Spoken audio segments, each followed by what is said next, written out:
அனைத்து நல்லுள்ளங்களுக்கும் வணக்கம். நான் உங்கள் ரவிக்குமார். தொடர்ந்து நம்ம ஜியோ பாலிட்டிக்ஸ் அடுத்தடுத்து அப்டேட் பார்த்துட்டு இருக்கோம். நம்ம இப்போ பாகிஸ்தானை பற்றி கொஞ்சம் பார்த்துடலாமே. ஏன்னா பாகிஸ்தான் இண்டஸ் வாட்டர் ட்ரீட்டியே கொஞ்சம் இந்தியா சரியாக திறந்து விடாதனால நாங்கள் ரொம்ப கடுமையாக பாதிக்கப்பட்டிருக்கோம். எங்களுடைய குழந்தைகளுடைய உணவுகள் கூட உண்ண முடியாமல் தடுமாறி கொண்டிருக்கிறோம். அனைத்திற்கும் காரணம் இந்தியா. நாங்கள் இதை சும்மாலாம் விட மாட்டோம். தேவைப்பட்டால் இராணுவ நடவடிக்கைக்கும் இறங்க தயார் என்று பாகிஸ்தான் அறிவிப்பு. அதாவது போருக்கான அறைகூவலை விடுத்திருக்கிறது பாகிஸ்தான். அப்போ நம்ம அதை பற்றி நம்ம ஒரு டீட்டெயிலாக பார்த்துடலாம், என்னெல்லாம் சொல்லியிருக்காங்கன்றது.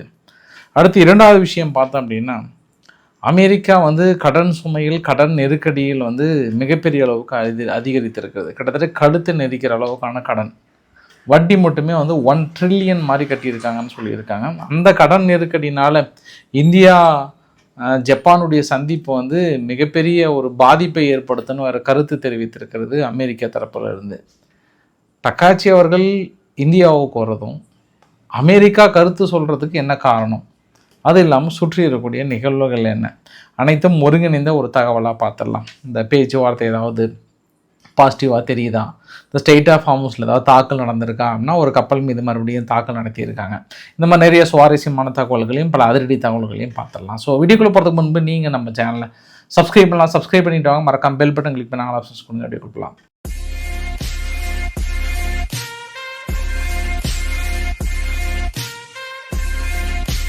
ஃபஸ்ட் நம்ம இண்டஸ் வாட்டர் ட்ரீட்டியை பற்றி பார்த்துடலாம். இது சும்மா ஒரு ரஃபான டயக்ராம் தான். இது இண்டஸ், ஜீலம், செனாப் இந்த 3 நதிநீரை நம்ம ஷேர் பண்ணுறோம். நம்ம பாகிஸ்தானுக்கு நம்ம மிக முக்கியமான நதிநீர், இந்த 3 நதிநீரை ஷேர் பண்ணுறோம். ஆனால் இந்த ஆப்ரேஷன் சிந்தூருக்கு அப்புறம் என்ன ஆச்சுன்னா, தொடர்ந்து தீவிரவாதத்தை வளர்த்துறதுனால நம்ம ஹைட்ரோ எலக்ட்ரிக் ப்ராஜெக்ட், அதாவது நீர் மின்சாரத்தை நம்ம தயாரிப்பதற்காகவும் அது இல்லாமல் அடுத்தடுத்த 2 அணைகளை கட்டுவதற்காகவும் உடனடி ஒப்புதல் கொடுக்கப்படுகிறது. இந்த உடனடி ஒப்புதல்னால தண்ணீரை தடுத்து நிறுத்தப்பட்டு இன்னும் ஒரு 6 மாதத்தில் கிட்டத்தட்ட அந்த ப்ராஜெக்ட் கம்ப்ளீட் ஆக போகுது. அப்பயே பாகிஸ்தான் பெரிய அளவுக்கு எதிர்ப்பு தெரிவித்தாங்க. ஆப்ரேஷன் சிந்தூருக்கு அப்புறம் என்னாச்சு அப்படின்னா, இந்தியா பெருளவுக்கு இந்த நதிநீரை நிறுத்த போகிறோன்னு சொல்லியிருந்தா கூட நம்மளால் நிறுத்த முடியல. ஏன்னா அப்போ பெரிய ஃப்ளட்டு, பயங்கரமான ஒரு வெள்ள பாதிப்பு, வேறு வழியே இல்லை, நம்மளதெல்லாம் நிரம்பி அந்த பக்கம் போயிடுச்சு. அதனால் பாகிஸ்தான் கொஞ்சம் அதெல்லாம் ஒன்றும் பிரச்சனை இல்லைன்னு சொல்லிட்டு கண்டுக்காமல் அமைதியாக இருந்தாங்க. பட் இப்போ பெரிய அளவுக்கான வறட்சி இல்லை, எல்னினோ எஃபெக்ட் பெரிய அளவுக்கு இருக்குல்ல. அதனால் இந்த வறட்சியின் காரணமாக பாகிஸ்தான் இப்போ மறுபடியும் கையில் எடுத்திருக்காங்க. என்ன சொல்கிறாங்க அப்படின்னாங்கன்னா, எங்களுடைய விவசாயமே 40% மேலே டவுன்ஃபால் ஆகிடுச்சு. அதுவும் எங்களுடைய மெயினாக பாகிஸ்தானுடைய அந்த சிந்து நதிநீர் மையப்படுத்துகின்ற விவசாயிகள் எல்லாமே தக்காளியும் கரும்பு தான் மிக முக்கியமான பயிராக. அதில் 40% மேலே சரிந்திருக்குன்னு இருக்காங்க. அவங்க ஒட்டுமொத்த விவசாயமே 50% மேலே கீழே படுத்துடுச்சு. இது எல்லாத்துக்கும் காரணம் இந்தியா தான். அப்புறம் எங்களுடைய 50% அன்எம்ப்ளாய்மெண்ட்டுக்கான காரணமும் இந்தியா தான். எல்லாரும் நினைக்கிறாங்க பாகிஸ்தான் மக்கள்லாம் ஏதோ வேலை வாய்ப்பு கொடுக்க முடியல, அது முடியலன்ட்டு. அங்கே இந்தியா நதிநீரை தடுத்ததுனால அந்த நதிநீர் கரெக்டாக வரதுனால விவசாயம் பாதிக்கப்படுது. விவசாயத்தை சார்ந்தால் மற்ற எல்லாமே நாங்கள் 50% அன்எம்ப்ளாய்மெண்ட்னு காரணம். எங்களுடைய நாட்டினுடைய எக்கானமி 25% முடிஞ்சு போச்சு. எங்களுடைய குழந்தைகள் சாப்பிட்றத நிறுத்திட்டாங்க. 3 வேளை சாப்பிட்றதுல 2 வேளைக்கு வந்துட்டாங்க. கிட்டத்தட்ட சுவாசிக்கிறதே விவசாயம் தானே சுவாசமே, அந்த சுவாசமே இல்லை அப்படின்னு இருக்காங்க. இந்த மாதிரி ஏகப்பட்ட குற்றச்சாட்டுகளை அடுத்தடுத்து அடுக்கிறாங்க.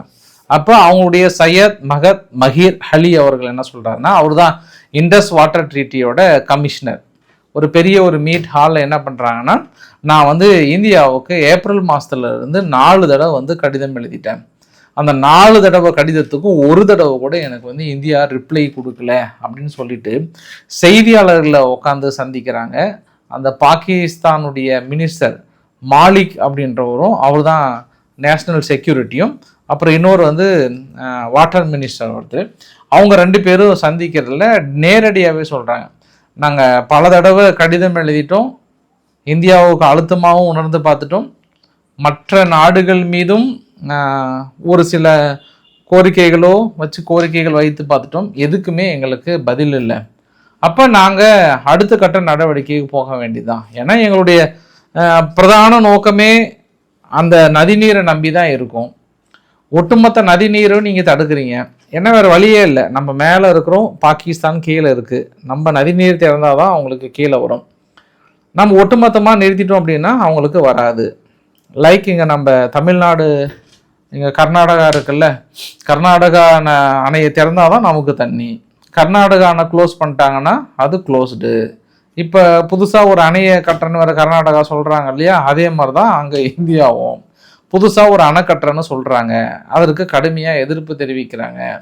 இதை இந்தியா கேன்சல் பண்ணதுக்கான காரணம் என்ன அப்படின்னா, அப்போ இன்டர்நேஷ்னல் வாட்டர் ட்ரீட்டி இருக்கு இல்லையா, அவங்கக்கிட்ட இந்தியா சரியான முறையில் எடுத்து உரைக்கல. ஏன்னா இந்தியாவுக்கு தான் கிட்டத்தட்ட 60-70% பங்கு இருக்குது. ஆனால் அங்கே 50% பங்கு இருக்கிற மாதிரி இந்த நதிநீர் முழுவதும் அவங்கக்கிட்ட அப்போதைய காங்கிரஸ் அரசு கொடுத்துட்டாங்கன்ட்டு இந்த ஒப்பந்தம் 50 வருஷம் முடிஞ்சதுக்கப்புறம் என்ன பண்ணுறாங்கன்னா, இந்த வாட்டர் ட்ரீட்டியை நாங்கள் கேன்சல் பண்ணுறோன்னு சொல்லிட்டு சிந்து நதிநீர்ன்ற பாருங்கள், இந்த ஆப்ரேஷன் சிந்தூருக்கு முன்னாடியே நிறுத்திட்டு இந்தியா அனௌன்ஸ் பண்ணிட்டாங்க ப்ராப்பராக. ஏன்னா நீங்கள் வழக்கு தொடுக்கலாம், வழக்கு மூலியமாக நாங்கள் பார்த்துக்கலாம். ஏன்னா இந்தியா இத்தனை வருஷம் தெரியாதனமாக கையெழுத்து போட்டாங்க, அதை நாங்கள் ஒத்துக்க மாட்டோம்னு அப்பயே அனௌன்ஸ் பண்ணிட்டாங்க. 70-80%க்கான நீர் ஆதாரங்கள் எங்ககிட்ட இருக்குது, உங்ககிட்ட 20% இருந்தாலும் நீங்கள் எப்படி அதை கண்ட்ரோலுக்கு கொண்டு வரலான்ற ஒரு பெரிய இஷ்யூ தொடர்ந்து போயிட்டே தான் இருக்குது. அதனால் பாகிஸ்தான் இந்த ஒரு பிரச்சனையை இந்த ஒரு பிரச்சனையை எங்களுடைய வாழ்வாதாரத்தை பாதிக்கிறதுனால நாங்கள் நிச்சயம் எந்த எல்லைக்கும் செல்ல தயாராக இருக்கிறோம். கட்டப்படுகிற அணை கட்டப்படுகிற கைகள் வெட்டப்படும். எங்களுடைய இராணுவம் தயாராக இருக்கிறது. நாங்கள்லாம் அந்த பாவம் அதெல்லாம் பார்க்கவே மாட்டோம். அடினா அடி தான். அது அனிமேஷன் வேறு, அவங்க பேசும்போது அனிமேஷன் வேறு வெளியிடுறானுங்க. ஒரே ஒரு குண்டு தான் போட்டு போயிட்டு, நார்மலாகவே அணுகுண்டு பாய்ஸ் இப்படி கடிச்சு தூக்கி போட்டோமா, ஒரே ஒரு குண்டு தான், அணையும் உடஞ்சி போயிடும் பார்க்குறியா அப்படின்ற மாதிரி யார் பாகிஸ்தான் பயங்கரமாக மிரட்டுறாங்க. இது எங்களுடைய மண்ணுக்கு மிகப்பெரிய ஒரு நேரடி த்ரெட்டாகவே நாங்கள் பார்க்குறோம். அப்போ நாங்கள் யுத்தத்துக்கு தயாராக வாங்க, ஒத்த வாங்க அப்படின்றாங்க இப்போ பாகிஸ்தான். சரி, இவ்வளோ சீரியஸாக பேசுகிறாங்களே, இந்தியா தரப்புலேருந்து பதிலாக ஏதாவது கண்டுக்கிட்டாங்களா அப்படின்னாங்கன்னா, 3 நாளாக அவங்க ஒரு பெரிய ஒரு கான்ஃபரன்ஸ்லாம் போட்டு இந்த சர்வதேச நதிநீர் பங்களிப்புக்கிற நபர்கள்லாம் கூப்பிட்டு மாங்குன்னு பேசி அவங்களுக்கு புரிய வச்சு அதை டீயும் பிஸ்கட்டும் கொடுத்து பெரிய ஒரு கரிசனத்தை காட்டிகிட்டு இருக்காங்க. அங்கே இந்தியா சார்பாக ரொம்ப கூலாக சொல்லிட்டாங்க, பாகிஸ்தான் நீங்கள் தீவிரவாதத்தை கையை விடுறேன்னு சொன்னீங்கன்னா நாளைக்கே உங்களுக்கு திறந்துடுறோம். ஆனால் அதுக்கான அறிகுறிகள் இல்லை. நீங்கள் எப்போ நீங்கள் தீவிரவாதத்தை கையில் விட்டு கிராஸ் பார்டருக்கான டெரரிசம் நிறுத்துறீங்களோ அன்றைக்கே உங்களுக்கு திறக்கிறோம். அதனால் நீங்கள் எங்கள் நாட்டுக்கு லெக்சர் எடுக்கிற வேலைலாம் பார்த்துக்காதீங்க, நாங்கள் என்ன வேணுமோ பார்த்துக்கலாம், அந்த மிரட்டுற வேலைலாம் வச்சுக்காதீங்க அப்படின்னு இந்தியா சார்பாக ஒரு பதிலறிக்கை கொடுத்துட்டாங்க. அதனால் போங்கப்பா, ஐயோ எங்களுக்கு பயமாக இருக்குது அப்படின்லாம் சொல்லாமல் டீசெண்டாக ஒரு பதில் சொல்லிட்டாங்க. ஆனால் என்னதான் நம்ம நதிநீரை திறக்க முடியல, திறக்க மாட்டேன்னு இப்போ வறட்சி காலத்தில் சொன்னாலும் மழை பொழிவு ஏற்பட்டுச்சுன்னா நம்மளால் தடுக்க முடியாது. ஒரு லெவலுக்கு மேலே முடியாது, வேறு வழியே இல்லை, அது போய் தான் ஆகும். ஆனால் இப்போது சூழ்நிலை என்ன அப்படின்னா, நமக்கும் கர்நாடகாவுக்கு இருக்கிற சூழ்நிலை தான். எப்போவுமே நம்ம மேட்டூர் அணையை நம்ம திறந்துருவோம், இந்த ஜூன் மாதம்லாம் நம்ம திறந்துருவோம். இந்த வருஷம் திறக்க முடியல. என்ன காரணம்? இந்த பஞ்சம்தான், தண்ணீர் பஞ்சம் தான் காரணம். இது எங்கே இல்லை, இந்தியா முழுவதுமே இருக்குது. இப்போ கரெக்டாக பாகிஸ்தான் லாக் ஆகிடுச்சு. இத்தனை நாள் கண்டுக்காமல் இருந்த பாகிஸ்தான் இன்னைக்கு இந்தியாவை போருக்கு அழைக்கிறது. வாங்க இந்தியா 2 பேரும் மோதிக்கலாம், மோதினதுக்கப்புறம் ஜெயிச்சு வந்ததுக்கப்புறம் பார்க்கலான்றாங்க. ஆனால் இன்னைக்கு காங்கிரஸ் என்ன பண்ணுறாங்க, ஒரு 60-70 பேர் சேர்ந்து ஒரு கடிதம் ஒன்று மத்திய அரசுக்கு எழுதியிருக்காங்க. இந்த மாதிரி நம்ம பாகிஸ்தான்கிட்ட பேசி தீர்த்துக்கலாமே, ஏன் நம்ம சண்டை போடணும், எதுவாக இருந்தாலும் பேச்சுவார்த்தை மூலமே நம்ம தீர்வு காணலாமே, கொஞ்சம் விட்டு தான் கொடுக்கலாமே அப்படின்னு திடீர்னு கடிதம் ஒன்று எழுதியிருக்கிறாங்க. அதற்கு மத்திய அரசை வாய்ப்பை நாங்கள் யாருக்கிட்டனாலும் பேச்சுவார்த்தை நடத்த தயாராகிறோம், பாகிஸ்தான்கிட்ட பேச்சுவார்த்தை நடத்த தயாராக இல்லை. அவங்க ஒன்று தான், தீவிரவாதத்தை கையில் விட வேண்டும், இந்தியாவுக்கு முழு கோஆப்ரேட் பண்ணணும். அந்த ஆப்ரேஷன் சிந்தூர் தாக்கல் நடத்தப்பட்ட விவகாரத்தில் எங்களுக்கு இன்னும் நிறைய ஒரு சில இதெல்லாம் இன்னும் பெண்டிங் இருக்குது. அது இல்லாமல் நாங்கள் கேட்கப்படுகிற தீவிரவாதிகளோட லிஸ்ட்லாம் கொடுக்கணும். ஏன்னா ஒட்டுமொத்தமாக தீவிரவாதிகளின் கூடாரமே அங்கே தான் இருக்குது. அது எல்லாத்தையும் முழுமையாக ஒழிக்கிறேன்னு சொல்லுங்கள், இல்லை எங்களுக்கு ஒழிக்கிறதுக்கான வாய்ப்புகளை கொடுங்க, அதுக்கப்புறம் நம்ம பேசிக்கலாம்னு சொல்லியிருக்காங்க. அதனால் பொறுத்து இருந்து பார்க்கலாம். எப்போவுமே ரொம்ப பேசுகிறவங்க அடிக்க மாட்டாங்க, சும்மா அவங்களாம் அணுகுண்டு பாய்ஸ் பேசுவாங்க. டீ கடையில் பேசுகிறவங்க கூட அணுகுண்டு தூக்கி போகிறோன்னு பேசுவாங்க. அக்கள் இருக்கிற அணுகுண்டை என்றைக்கு அவங்க தூக்கி போடுறது, இதெல்லாம் சும்மா விளையாட்டு செய்தியாக எடுத்துகிட்டு போக வேண்டியதான். அவங்க ஆனால் ரொம்ப சீரியஸாக கத்திட்டு இருக்காங்க. என்ன ஏதோ பார்க்கலாம், நம்ம பொறுத்து இருந்து. இது சம்பவம் நம்பர் 1. சம்பவம் நம்பர் 2, என்ன ஒரு டர்னிங் பாயிண்ட் பார்த்தீங்களா? என்ன ஒரு டர்னிங் பாயிண்ட்டு. இந்த டெஸ்ட் நீங்கள் எதிர்பார்த்துருக்கவே மாட்டீங்க. இந்தியா அங்கே ரஷ்யாவுக்கு இன்ன வரைக்கும் பார்த்தீங்க அப்படின்னா ராய்டர்ஸ் பத்திரிகை என்ன சொல்லியிருக்காங்கன்னா 60,000 டன் கேசோலைன் வந்து ஏற்றுமதி பண்ணியிருக்கோம். யார்? இந்தியாவில் இருந்து கடினமான சூழ்நிலையில். இன்னும் அவங்க ரஷ்யா வந்து என்ன கேட்குறாங்கன்னா 4 லட்சம் டன் கேசோலைன் வந்து சுற்றி மற்ற வேரியஸ் கண்ட்ரிகள் இருந்து இன்க்ளூடிங் பெலாரஸ் கிட்டலாம் சேர்த்தி வாங்கியிருக்கிறாங்களாம். அந்த அளவுக்கு கடுமையான நெருக்கடியில் இருக்கிறது ரஷ்யா. அப்போ தொடர்ந்து இந்த இடத்துல உக்ரைன் தனது இலக்குகளை ஜெயிச்சிருக்காங்களான்னா ஜெயிச்சிருக்காங்க, பெரிய அளவுக்கு ஜெயிச்சிருக்கிறாங்க. இன்றைக்கி கூட ஜெலன்ஸ்கி என்ன சொன்னாருன்னா, மாஸ்கோவில் இருக்கக்கூடிய ஒரு எண்ணெய் கிணறு அட்டாக் பண்ணிட்டாங்க. மொத்தம் 2 எண்ணெய் கிணறு. இந்த வரைபடத்தை பார்த்தீங்கன்னா தெரியும். இந்த வரைபடத்தில் ரஷ்யா உக்ரைன் மீது தாக்கல் நடத்துனதும் சரி, அங்கே உக்ரைன் ரஷ்யா மீது தாக்கல் நடத்தப்பட்டதும் சரி, இல்லை பெரும்பாலும் உக்ரைன் மீது தாக்கல் நடத்தப்பட்டதை போட்டிருக்காங்க. பட் ரஷ்யாவில் மொத்தம் 3 இடத்துல ஒரு 1200 கிலோமீட்டர் தள்ளி ஒரு எண்ணெய் கிடங்குகளும், அது இல்லாமல் மிலிட்ரி சம்மந்தப்பட்ட ஒரு இடத்தையும் வந்து தாக்கல் நடத்தியிருக்காங்க. அவங்களும் பதிலுக்கு கடுமையாக தாக்கல் நிகழ்த்தியிருக்காங்க. பட் ரஷ்யா என்னதான் உக்ரைனில் இருக்கக்கூடிய ஆயில் ரிஃபைனரிலாம் தாக்கல் நடத்தினாலும் உக்ரைனுக்கான அந்த இம்பாக்ட் இல்லை. ஆனால் ரஷ்யா ஏற்றுமதியை நிறுத்திட்டு முறையாக இந்தியா கிட்ட வாங்கியிருக்கீங்க, அது எப்படி பார்க்கலாம்ல? இல்லை எவ்வளோ பெரிய ஒரு தருணம். அப்போ இந்த இடத்துல சாதித்திருக்கிறாங்க. பார்க்கலாம் இனி அடுத்து என்ன நடக்க போதோ தெரியல, அதை எப்படி அவங்க சமாளிக்க போகிறாங்கன்னு தெரியல. அது இன்க்ளூடிங் இன்னொரு விஷயத்த கூட சொல்லியிருக்காங்க, இந்த கேசோலைன் பிரச்சனை எல்லாமே தீரணும், தொடர்ந்து ரஷ்யா வந்து எங்ககிட்ட பிரச்சனை இல்லாமல் மூவ் பண்ணணும் அப்படின்னா நீங்கள் பேச்சுவார்த்தைக்கு வந்தால் தான், இல்லைனா நாங்கள் கண்டிப்பாக அடிப்போம். நீங்கள் வந்து இப்போ சரக்கு கப்பல் கொண்டு வந்தாலுமே கேசோலைன் பிரச்சனையை வந்து நீங்கள் வழியாக கொண்டு வந்தாலும் அதையும் நாங்கள் அடிப்போம் அப்படின்னு சொல்லியிருக்காங்க. பார்க்கலாம் நம்ம என்ன நடக்க போதோ தெரியல நம்ம. ஏன்னா இன்றைக்கி அடிஷ்னலாக ஒரு 4 நிறுவனங்களுக்கு அமெரிக்கா வந்து தடைகளை நீக்கியிருக்காங்க. ஆரம்பத்தில் நம்ம ரஷ்யா கூட கொஞ்சம் ஒரு சில இந்த கம்பெனிகள் நேரடி ஒரு ரோல் இருக்குன்ற அடிப்படையில் தடைகள் விதித்தாங்க. பட் இன்றைக்கி தடைகளுமே நீக்கியிருக்காங்க. நம்ம குரூடாயில் மட்டுமே ரஷ்யா கிட்ட இறக்குமதி பண்ணல, 5.6 மில்லியன் ஒர்த்து உள்ள கோல்டு தங்கத்தையும் நம்ம இறக்குமதி பண்ணியிருக்கோம். கிட்டத்தட்ட இதே இதுக்கு முந்தைய வருஷம்லாம் 3.1 மில்லியன் அளவுக்கு தான் நம்ம இறக்குமதி பண்ணோம். பட் இந்த வருஷம் அதிகம். எல்லாத்துக்கும் ஒரே டவுட்டாக இருக்குது, என்னப்பா திடீர்னு தங்கம் விலை வந்து குறையுது, நீ வேற ஏறுன்னு சொன்னியே அப்படின்னு பார்த்தோம். அப்படின்னா அந்த போர் நிறுத்தத்துக்கு அப்புறம் கொஞ்சம் ஷார்ட் பீரியடில் என்ன வந்துச்சுன்னா கொஞ்சம் டாலரோட மதிப்பு உயர்ந்துடும் அப்படின்ற மாதிரி வந்து மக்கள் இந்த முதலீட்டாளர் மத்தியில் வந்துடுச்சு. ஏன்னா அமெரிக்காவுடைய டேர்ம்ஸ் அண்ட் கண்டிஷன் எல்லாமே வந்து ஈரான் ஏற்றுமதி இறக்குமதி செய்யப்படுகிற மொத்த விஷயமே டாலரில் இருக்கணும் அப்படின்ற ஒரு இன்சிக்ட் வந்து கொடுக்க ஆரம்பிச்சிட்டாங்க. அதனால் நார்மலாகவே தங்கத்தோட விலை ஏற்றம் வந்து பல காரணிகள் இருக்கும். அந்த காரணிகளில் டாலரோட மதிப்புமே கூட ட்ரம்ப் வந்ததுக்கப்புறம் என்ன ஆச்சுன்னா அடுத்தடுத்த தடைகள் போட்டு டாலர் வீக் ஆனதுனால தான் 60,000 ரூபாய் சம்திங் இருந்த அந்த தங்கத்தோட விலை அப்படியே ஏறி ஃபுல்லாக வந்துச்சு, 1.30 வரைக்குமே வந்தது. காரணம் டாலர் மீது இருக்கக்கூடிய நம்பிக்கையற்ற தன்மை, அப்புறம் போர் சூழல், இது எல்லாமே. பட் போர் நின்றதுக்கப்புறம் என்ன ஆயிடுச்சுன்னா டாலர் மீது இருக்கக்கூடிய நம்பிக்கையின் அடிப்படையில் மறுபடியும் தங்கத்தோட விலை வந்து குறைஞ்சிச்சு. அதை இங்கே முதலீடு பண்ணுறதை விட நம்ம டாலர்லேயே பண்ணிக்கலாம். அது இல்லாமல் வட்டி விகிதமும் கூட, வட்டி விகிதங்கள் இம்பாக்ட் இருக்குது. இது மாதிரி நிறைய காரணிகள் சொல்லலாம். அதனால் இப்போ ஒரு ஷார்ட் பீரியடில் இது குறைஞ்சா கூட பட் ரொம்ப நாளே குறையாது, கண்டிப்பாக விலை ஏறுவதற்கான வாய்ப்புகள் இருக்குது. எப்படிப்பா இதை வச்சு நீ கெஸ் பண்ணி சொல்கிற அப்படின்னு பார்த்தோம் அப்படின்னா இன்றைக்கி அமெரிக்கானுடைய கடன் வந்து கழுத்தை நெரிக்கிற அளவுக்கு வந்துடுச்சு. அமெரிக்காவுடைய கடனுக்கும் ஜப்பானுடைய டக்காச்சி அவர்கள் இந்தியாவுக்கு வரதுக்கும் என்ன சம்பந்தம்? ஏன் வந்து அமெரிக்கா வந்து உற்று நோக்கிட்டு இருக்காங்க அப்படின்னாங்கன்னா, சனா டக்காச்சி ஜப்பானுடைய பிரதமர் அவர்கள் 3 நாள் சுற்றுப்பயணமாக இந்தியாவுக்கு வராங்க. நாளை பிரதமர் மோடி அவர்களை சந்திக்கிறாங்க. செமிகண்டக்டர் ஆலை, தாது உற்பத்தி, இந்தோ பசிபிக் பாதுகாப்பு, மத்திய கிழக்கு பதற்றம், உக்ரைன் போர் இது எல்லாத்தையும் இதில் டிஸ்கஸ் பண்ணுறாங்க. ஆனால் இனி நமக்கும் ஜப்பானுக்கும் ஏற்றுமதி இறக்குமதி எல்லாமே பெரும்பாலும் ஷேர் பண்ணுறதாகவும் அவங்க ரூபாயில் ஏற்றுமதி இறக்குமதி பண்ணுறதாகவும் அக்ரிமெண்ட் போடுறோம். அதாவது டாலரை கம்ப்ளீட்டாக நம்ம கேன்சல் பண்ணுறோம் ஏற்றுமதி இறக்குமதியை.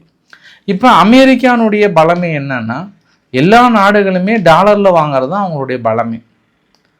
பட் திடீர்னு ஏன் விலை ஏறும் சொல்கிறோம், அதுக்கு இதுக்கெல்லாம் என்ன காரணம் அப்படின்னு சொன்னோன்னா, அப்போ ஈரானுடன் தடை விதிக்கும் போது நீங்கள் டாலரில் வாங்கணும்னு சொன்ன அமெரிக்கா இன்றைக்கி அவங்களுடைய கடன் சுமை பார்த்தீங்க அப்படின்னா தனது ஜிடிபி வளர்ச்சியிலிருந்து தாண்டி முதல் முறையாக 2ஆம் உலக யுத்தத்துக்கு அப்புறம் 101% வந்து இன்க்ரீஸ் ஆகிருக்கு தனது ஜிடிபியோட கடன். ஒரு நாடு தனது ஜிடிபி உற்பத்தி அந்த உற்பத்தி பேஸ் பண்ணி தான் கடன் வாங்கும், அந்த கடன்லேருந்து 101% வந்து அதிகமாகிடுச்சு. அப்போ நம்ம என்ன ஒரு ஜென்ரலாக சொல்லலாம் அப்படின்னா, அவங்க ஜிடிபியில் 101% வந்தாலுமே, அதாவது அப்ராக்சிமேட்டாக 1 ட்ரில்லியனை வந்து அவங்க கடன் கட்டுறாங்க, தனது உழைப்பையெல்லாம் தாண்டி 1 ட்ரில்லியன் கடன் கட்டுறாங்க. ஆனால் இந்த கடன் எல்லாமே வந்து அவங்களுடைய டாலர் மதிப்பில் தான் வாங்கியிருக்காங்க.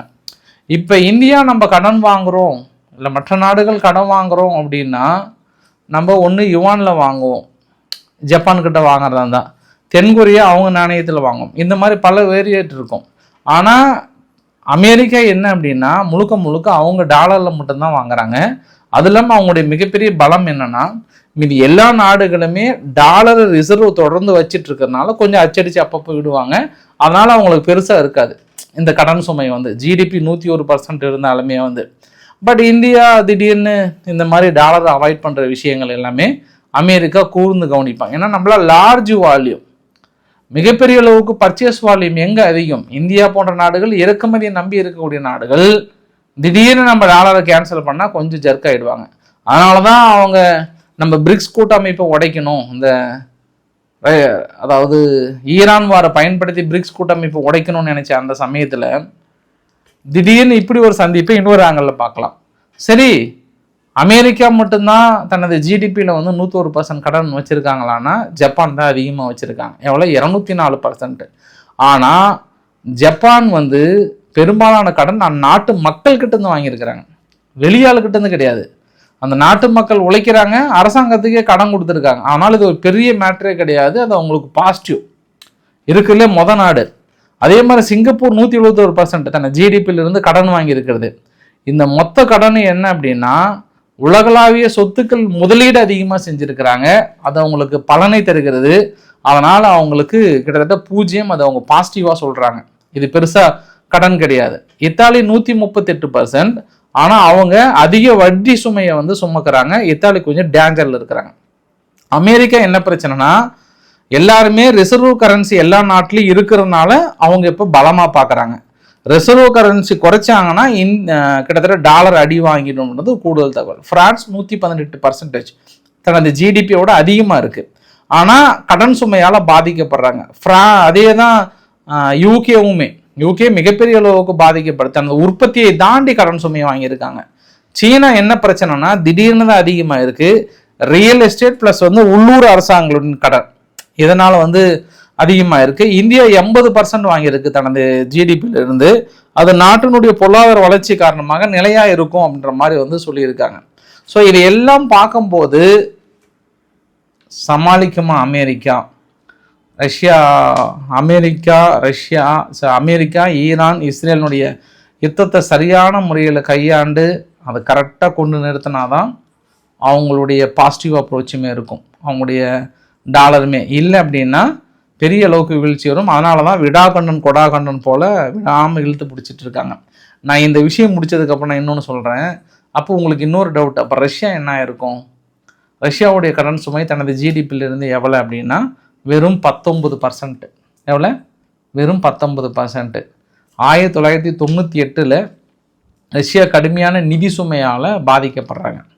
அப்போ அவங்க முடிவு எடுக்கிறாங்க, நம்ம கடனை பெரும்பாலும் வாங்காமல் உள்நாட்டு உற்பத்தி அதிகம் பண்ணி அதை நம்ம ஏற்றுமதி சார்ந்த நாடாக மாற்றணுன்ற அடிப்படையில் பெரிய அளவுக்கு மாற்றுறாங்க. 98க்கு அப்புறம் அவங்க வந்து கடனே கிடையாது. அது இல்லாமல் இன்னொரு விஷயம் என்னென்னா, இப்போ ரஷ்யா உக்ரைன் யுத்தத்தின் அடிப்படையில் பெரும்பாலும் தடை இருக்கிறதுனால நிறைய நாடுகள் கடன் கொடுக்க மறுக்கிறாங்க. அதனால் அவங்க உற்பத்தி சார்ந்த இருக்கக்கூடிய கடன். ஆனால் எது எப்படியோ ஜஸ்ட் 19% தான் அவங்களுடைய கடன். அதாவது $2.66 ட்ரில்லியன் தான். America 28 to 29 trillion. அவங்கள விட இவங்க எவ்வளோ கம்மியாக இருக்காங்கன்றது ஒரு கூடுதல் தகவலாக பார்க்க முடிகிறது. சரி, இப்போ நம்ம என்னதான் ஆச்சு பேச்சுவார்த்தை, என்ன நடக்கும் ஃப்யூச்சரில் அப்படின்னா, இன்றைக்கி வந்து ஜேடி வான்ஸ் அவர்கள் ஒரே ஒரு வார்த்தை சொல்கிறார். எனக்கு என்னமோ நம்பிக்கை இல்லை, ஈரான் நடத்துகிற பேச்சுவார்த்தையில் எனக்கு நம்பிக்கை இல்லை. நாங்கள் ஒரு கேப் கொடுத்துருக்கோம், இந்த கேப்பில் அந்தந்த நாடுகள் ரிசர்வ் ஃபுல் பண்ணிக்கிறது நல்லது. அவ்வளோதான் நான் ஒரே வரியில் சொல்லுவேன். அதற்கான விடைகள் உங்களுக்கு கிடைக்குன்ற மாதிரி ஜேடி வான்ஸ் இன்னைக்கு பேசிட்டார். அப்போ ஏற்கனவே நம்ம சொல்லப்பட்டது தான், அமெரிக்காவுடைய ரிசர்வ் கிட்டத்தட்ட குறைஞ்சிருச்சு. அந்த குறைஞ்சதன் அடிப்படையில் அவங்க வேறு வழியே இல்லை, இந்த யுத்தத்தை நிறுத்தி தான் ஆகணும், ஸ்டேட் ஆஃப் ஆர்ம்ஸ் அந்த கண்ட்ரோலுக்கு வரதுக்குள்ள. இப்போ அவங்க ஏன் ரொம்ப சீக்கிரமாக விலை குறையணும்னு எதிர்பார்க்குறாங்கன்னா, இன்னொரு 40 நாளுக்குள்ளார அந்த ஒட்டு மொத்தமாக ஃபில் பண்ணணும்னு நினைக்கிறாங்க. அந்த ரிசர்வ் எல்லாத்தையும் ஃபில் பண்ணணும். ஏன்னா ஒரு நாடு எப்போ தங்கிட்டக்கூடிய ரிசர்வ் ஃபில் பண்ணுவாங்க அப்படின்னா, எப்போ உலகளாவிய சந்தையில் ரொம்ப கம்மி ரேட் இருக்கோ அப்போ கொண்டு போய் ஃபில் பண்ணிப்பாங்க. அதனால் எல்லா தனது தேவைகளை ஃபுல்ஃபில் பண்ணிக்கிட்டாங்கன்னா இன்னும் ஒரு 60 நாள் 70 நாள் ஒரு 3 மாதம் தாங்கும். அப்படின்னா மறுபடியும் நாங்கள் செல்வோம். ஏன்னா இது இப்போதைக்கு சரியில்லை. இப்போ போதாத குறைக்கு இந்த ஓப்பக் நாடுலேருந்து UAE வெளியே வந்தாங்கல்ல, வழக்கமாக 3.7 மில்லியன் பேரல் தான் கச்சா எண்ணெய் விற்பனை ஆகும் ஒரு நாளைக்கு. இப்போ 3.7 வருது. இதுக்கு முன்னாடி 3.1னா இப்போ 3.7 அளவுக்கு வந்திருக்கு. அதனால் பெரிய வாய்ப்புகள் இருக்குன்றாங்க. இன்றைக்கி கூட பாருங்கள், ஸ்டேட் ஆஃப் ஹார்முஸ் பகுதியில் யாருமே ஈரான் பேச்சு கேட்கல. நிறைய கப்பல் அமெரிக்க உதவியோடு ஓமன் பார்டரை ஒட்டி தான் போயிருந்து. ஒரு கப்பல் மீது தாக்கல் நடத்தியிருக்காங்க. உடனே அமெரிக்கா பொங்கி வருவாங்க, வெள்ளிக்கிழமை தான் பொங்குவாங்க, ஒரு நாள் விட்டு தான். பட் ஆனால் இன்றைக்கி ட்ரம்ப் அவர்கள் இறங்கும்போது நாங்கள் 3 நாள் அடித்த அடியில் பாகிஸ்தான் வழிக்கு வந்துட்டாங்க, பேச்சுவார்த்தைக்கு வந்திருக்கிறாங்க, பாசிட்டிவாக தான் இருக்குது நல்லா அப்படின்னு சொல்லியிருக்கிறார். இந்த கதையை கேட்டுமா பாங்க பாகிஸ்தான் நான் சொன்னால் நான் பண்ணேன் அதே ஞாபகத்தில் இருக்கிறேன். Sorry, Iran. இன்னும் அதே ஈரான் வந்து இன்னுமா உட்காந்துருப்பாங்க. அவங்க அங்கே போயிட்டு என்னென்ன கதையை சொல்ல போகிறாங்களோ, இவங்க என்ன கதையை சொல்ல போகிறாங்களோ தெரியல. இப்போயே மறுபடியும் அவங்க பெசஸ்கியன் அவர்கள் 3 பில்லியன் ரிலீஸ் பண்ணிட்டாங்கன்னு மறுபடியும் இன்றைக்கி ஒரு கதையை விட்டுருக்கிறாரு அப்படின்னு அல் ஜசீரா சொன்னதாக சொல்கிறாங்க. பேச்சுவார்த்தை நடந்துட்டு இருக்கும்போதே 3 பில்லியன் பக்கம் ரிலீஸ் பண்ணுறதா ஒப்புதல் கொடுத்துட்டாங்கன்ட்டு. பட் மறுபடியும் அமெரிக்கா தரப்பில் அப்படிலாம் கிடையாதுங்க, எந்த ஃபண்டுமே நாங்கள் ரிலீஸ் பண்ணவும் மாட்டோம், எல்லாத்தையும் ஒப்புதல் இல்லாமல் எப்படிங்க பண்ணுவோம்னு அவங்க தரப்பில் சொல்கிறாங்க. இது அப்படியே போகும், வெள்ளிக்கிழமை வரைக்கும் போகும், பார்க்கலாம் நம்ம. ஆனால் மறுபடியும் யுத்தம் தொடங்குவதற்கான வாய்ப்புகள் நிறைய தென்படுகிறது. அதில் எந்த மாற்று கருத்து மேலே எழுதி வைத்துக் கொள்ளுங்கள். மீண்டும் தாக்குதலை தொடங்க போகிறாங்க. அங்கே பெசஸ்கின்னு எடுத்து பாருங்கள், ஐதுல்லா அலி காமெனியோட இறுதி ஊர்வலம் நடக்க போகுது இல்லையா, அதில் ரொம்ப பிஸியாக இருக்காங்க. அதுக்கான வேலைகள் துரிதமாக நடைபெற்று கொண்டிருக்கிறது அப்படின்றது ஒரு கூடுதல் தகவல். இந்த வீடியோட நிறைவு பகுதியில் நேற்று ஒரு பதிவு போட்டிருந்தார் ரவிக்குமார் சோமு சேனலில். ஒரு 7 வயசு 6 வயசு குழந்தை ஒன்று, இண்டிவிஜுவல் ஃபாதர் தான், உக்ரைனில். திடீர்னு இந்த வார் டிபார்ட்மெண்ட் ரெக்யூர்மெண்ட் டிபார்ட்மெண்ட் என்ன பண்ணுறாங்க, அவரை பிடிச்சிட்டு போயிட்டாங்க எல்லை களத்துக்கு. அந்த குழந்தை பாவம் அந்த டீச்சர் எடுத்து அழுகுறாங்க. இந்த மாதிரி இந்த குழந்தைய ஒரே ஒரு அப்பா மனைவி இல்லை, இங்கே ஓடிட்டாங்க, அதனால் இவங்க மட்டும் தான் இருக்காங்கன்னு. அதையும் நீங்கள் போர்க்களத்தை கூப்பிட்டு போயிட்டு என்னன்ற மாதிரி கடைசியில் இதை கன்சிடர் பண்ணுறாங்க. ஐரோப்பா ப்ரெஷர் கொடுத்தாங்களா என்னன்னு எனக்கு தெரியாது. இன்றைக்கி அவர் கூட்டு வந்த பொண்ணுக்கிட்ட ஒப்படைச்சிட்டாங்க. இல்லைப்பா உங்களை நான் முன்களத்துக்கு கூப்பிட்டு போகல அப்படின்னு தப்பிச்சிட்டார் அவர். இருந்தாலும் அந்த பொண்ணு பிரித்து கொண்டு போகிறதில்ல எவ்வளோ பெரிய அநீதி இல்லையா. அம்மா இருந்தாங்கன்னா பிரச்சனை இல்லை, நீங்கள் கூட்டிகிட்டு போகலாம். பட் அம்மாவும் இல்லாமல் அந்த பொண்ணு நைட் ஃபுல்லாக கிண்டர் கார்டனில் தங்க வச்சு அடுத்த நாள் மிஸ் வந்து ஒரு மாதிரி உருக்கமாக அழுந்து அந்த வீடியோ வெளியே வந்து அதுக்கப்புறம் உக்ரைன். அப்போ உக்ரைன் வந்து எந்த அளவுக்கு ஆளுங்க பற்றாக்குறை இருக்கிறாங்க அப்படின்றதும் ஒரு கூடுதல் தகவலாக சொல்ல முடியும். இனி அமெரிக்காவுடைய நிதி தேவையில்லை அப்படின்னு இஸ்ரேல் அனௌன்ஸ் பண்ணுறாங்க. எத்தனை நாள் அமெரிக்கா நிதி அளித்து இஸ்ரேலை உதவுகின்ற மாதிரி இருந்தது. இனி நாங்கள் இண்டிவிஜுவாலிட்டியை வளர்க்குறோம், அமெரிக்காவுடைய நிதி உதவியை வந்து முடிவுக்கு கொண்டு வரும் கொள்கையில் சைன் பண்ணுறாங்க. அது மிக முக்கியமான முடிவு. இந்தியா வந்து இனி கிரீஸ் நாட்டிலையும் யூபிஐ பேமெண்ட்டை இன்னிலேருந்து வந்து இம்ப்ளிமெண்ட் பண்ணிட்டாங்க. பியூஷ் கோயல் அவர்கள் கிரீஸ் நாட்டில் இருக்கிறாரு, அங்கே கிட்டத்தட்ட வந்து அக்ரிமெண்ட்டு சைன் பண்ணியிருக்கிறார் அப்படின்றதும் ஒரு கூடுதல் தகவலாக பார்க்க முடியும். இன்னும் நிறைய விஷயங்கள் பேசணும்னு நினச்சேன் நான். அது எல்லாமே நம்ம நாளைக்கு பேசிக்கலாம் நம்ம. ஸோ என்ன பேச்சுவார்த்தை என்ன முடிஞ்சது, என்ன ஃபைனலாக சொல்லியிருக்காங்க, நாளைக்கு தான் நம்மளுக்கு கிடைக்கும். நாளைக்கு பேசிக்கலாம். ஸோ பிடிச்சிருந்தால் லைக் பண்ணுங்கள், ஃப்ரெண்ட்ஸுக்கு ஷேர் பண்ணுங்கள், சப்ஸ்கிரைப் பண்ணுங்கள். ரவிக்குமார் சோமு சேனல். நன்றி, வணக்கம்.